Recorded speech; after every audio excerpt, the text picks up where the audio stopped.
বিপিএলে নতুন দল নোয়াখালী এক্সপ্রেস একের পর এক চমক দিয়ে ইতিমধ্যে আলোচনার কেন্দ্রবিন্দুতে।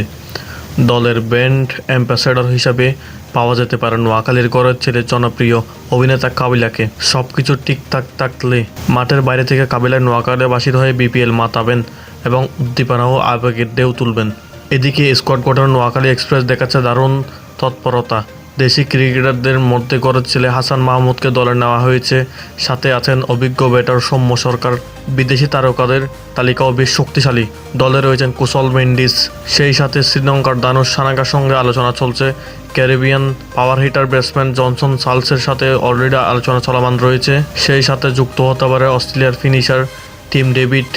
দলটি নিবন্ধনের পর থেকে একের পর এক চমক দিয়ে যাচ্ছেন। ইতিমধ্যে দলের লোগো উন্মোচন করেছেন। খুবই শীঘ্রই নোয়াখালী শহরে জার্সি উন্মোচন হতে পারে।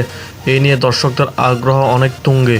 কোচ হিসাবে পুরো বিপিএল জুড়ে নেতৃত্ব দিবেন খালিদ মাহমুদ সুজন। এছাড়াও মেন্টর হিসাবে থাকবেন দক্ষিণ আফ্রিকার সাবেক তারকা মার্ক বাউসার অথবা অস্ট্রেলিয়ান কিংবদন্তি মাইকেল বেভানকে যুক্ত করার পরিকল্পনা আছে বলে জানিয়েছে তারা। সব মিলিয়ে নোয়াখালী এক্সপ্রেস বিপিএলে এই আসর দারুণ ও কিছু উপহার দিতে পারে। শক্তিশালী তারকা ক্রিকেটার, অভিজ্ঞ কোচিং স্টাফ এবং ব্র্যান্ড অ্যাম্বাসেডর নিয়ে আত্মবিশ্বাসে নতুন এক যাত্রা নেমেছে দলটি। আর শুরুতে আলাপের জট তুলছে পুরো দেশ জুড়ে। নোয়াখালী আসছে নতুন শক্তি হয়ে।